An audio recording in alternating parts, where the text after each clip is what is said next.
বিছানায় শুয়ে ওম নমঃ শিবায় করলে কি লাভ হয়, চলুন আজকের ভিডিওতে আমরা সেটাই জানব। বিছানায় শুয়ে বা বিশ্রামরত অবস্থায় ওম নমঃ শিবায় মন্ত্র জপ করার বেশ কিছু ইতিবাচক দিক রয়েছে। আধ্যাত্মিক এবং মানসিক শান্তির ক্ষেত্রে এর প্রভাব সত্যি অপরিসীম। যদি রোজ আপনি বিছানায় শুয়ে ঘুমানোর ঠিক আগে ওম নমঃ শিবায় ওম নমঃ শিবায় জপ করেন, অর্থাৎ মনে মনে একাগ্র চিত্তে স্মরণ করেন, তাহলে সেক্ষেত্রে আপনার জীবনে অনেক কিছু প্রাপ্তি হবে।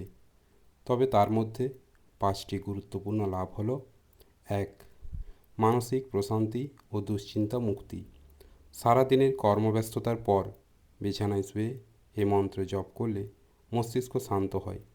এটি মনের ভিতরের অস্থিরতা এবং দুশ্চিন্তা দূর করতে সাহায্য করে, যা গভীর ঘুমের জন্য অত্যন্ত সহায়ক। 2. ইতিবাচক শক্তির সঞ্চার। শিব মন্ত্রকে অত্যন্ত শক্তিশালী মনে করা হয়।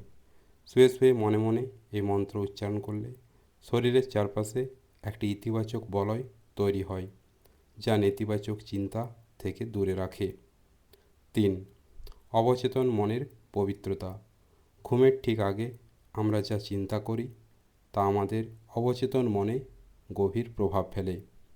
এই মন্ত্র জপ করতে করতে ঘুমানোর অর্থ হলো আপনার অবচেতন মন আধ্যাত্মিকভাবে জাগ্রত থাকছে, যা মানসিক শুদ্ধি ঘটায়। 4. ভক্তি ও স্মরণ। হিন্দু শাস্ত্রমতে ঈশ্বরকে ডাকার জন্য কোনো নির্দিষ্ট সময় বা স্থানের বাধ্যবাধকতা নেই। অসুস্থতা বা ক্লান্তির সময়ও যদি কেউ ভক্তি ভরে ঈশ্বরকে স্মরণ করেন, তবে তিনি সমান ফল লাভ করেন। একে স্মরণ ভক্তি বলা হয়। 5. ঘুমের মান উন্নয়ন। যাদের অনিদ্রা বা ঘুমের সমস্যা আছে তাদের জন্য এটি একটি ধ্যান বা মেডিটেশনের মতো কাজ করে। মন্ত্রের ছন্দময় স্পন্দন স্নায়ুতন্ত্রকে শিথিল করে দ্রুত ঘুমাতে সাহায্য করে। যদিও শুয়ে জপ করা যায়, তবে সম্ভব হলে পা পরিষ্কার করে এবং পবিত্র মনে জপ করা ভালো। যদি শরীর খুব ক্লান্ত থাকে, তবে মনে মনে বা মানসিকভাবে জপ করাই সবচেয়ে উত্তম পদ্ধতি।